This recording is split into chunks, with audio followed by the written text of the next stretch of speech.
Alright, I'm back to Fog Entertainment here, guys. We're back with the Season 2 premiere of Outer Banks, and this one is called The Gold. And we kick off this season with basically just like your typical opening montage of a season. We've kind of got like Key, Pope, and JJ saying goodbye to John B.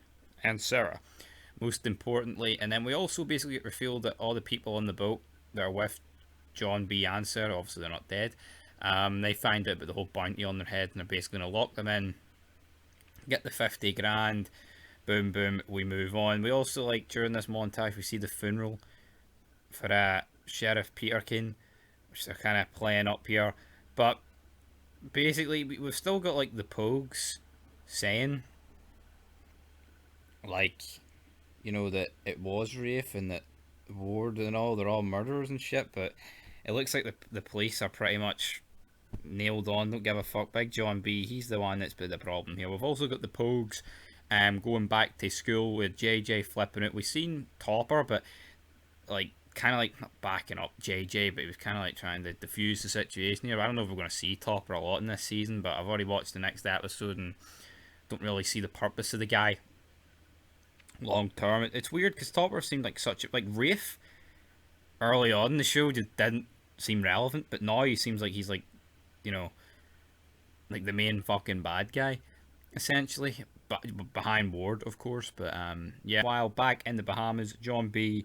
and Sarah managed to escape in to like the farmers market and shit. But I mean, no, like, no, so distracting here. Like, you're trying to like pay attention, but all you're seeing is fucking Sarah Cameron's tits and ass bounce, man. You're like, all right, that's exactly what's going on. I mean, that's literally all you're seeing, and the fact that it's supposed to be like fucking 16-year-olds just makes it fucking worse. But obviously, I mean, aye. But we move on, brother. But yeah, then they get kidnapped by the people on the boat after John B tried to get in to get the gold, and then basically they plot a heist with them. And during all this, they basically revealed to Pope and all via text messages that they're still alive, which obviously those three Key, Pope, and JJ are happy about. And then they basically set up their own recon mission. They basically put Pope's phone inside the pilot's car that flew the plane, and then basically we hear them talking. We've got Ward and the pilot talking here, so it looks like Ward's going to have to pay off the pilot here after a wee spooky phone call. Vicky basically saying, I know what happened on the runway, so obviously that sets this guy into panic mode, and then he has to think, well, shit, if I'm going to go down with the ship, I need more money. So it looks like him and Ward are having a meet at this construction site, which then sends Pope, Key, and JJ that way. Meanwhile, the heist back at the Cameron estate doesn't exactly go to plan. They do get the safe open, but as this happens, the security arrive, and then basically the people on the boat job out Sarah and John B. John B ends up getting captured here.